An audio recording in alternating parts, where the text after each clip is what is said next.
Alright, so this is a really quick tutorial on how to add that vignette or the darkened edges around your image, no matter what level or what style your image is at. So what you're going to do is you're going to go ahead and add an extra layer. This one's a blank layer by going right here in my layer, new layer.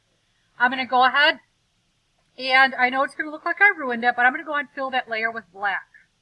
Again, on its own layer, I filled it with black. Then I'm going to come over here to the eraser, and I know we haven't used the eraser too much in this last project.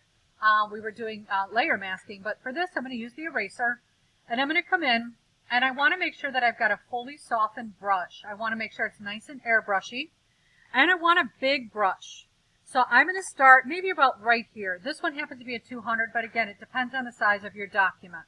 If I come in and I swipe right here in the center, I've removed a little bit of information. You can see that. If I swipe here in the middle, I sort of wiggle it with that click being held. Same thing. Wiggle it around a little bit. I can make that cursor a little bit smaller to make sure that it gets in the right location. Make sure I remove all of that from the center. And you can see I've got that darkened edge. With that, I can also come in and I can reduce my opacity. So I can sort of lighten it up a little bit. I could also work on a layer blend mode if that's what I like.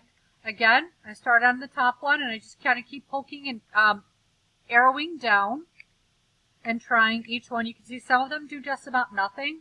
This overlay is kind of interesting because it just kind of darkened the dark stuff. Hard light looks pretty similar to what was beginning there. A lot of those do right there. And again, I just go through, look at, that's divide. So you can see with a black background, I actually went to a white. If I put that white background back in, let me put that underneath, you're going to go ahead and see a difference there. If I take that white background and I fill it with, let's say, blue, again, you can see what happens because I've got this layer with my information on it. So I've got all those options. I want you guys to think about it. You're probably wondering how I did that. I control click on that layer. It reselects that for me, and I just paint bucketed in any color that I thought would be fitting. Okay, so again, I'm going to select and deselect, and that's how you can put a vignette on there. And that vignette can be any style. It can be any amount of darkness or lightness.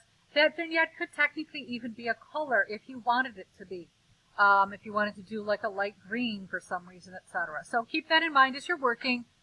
Please make this piece truly unique and really make it something that's pretty special.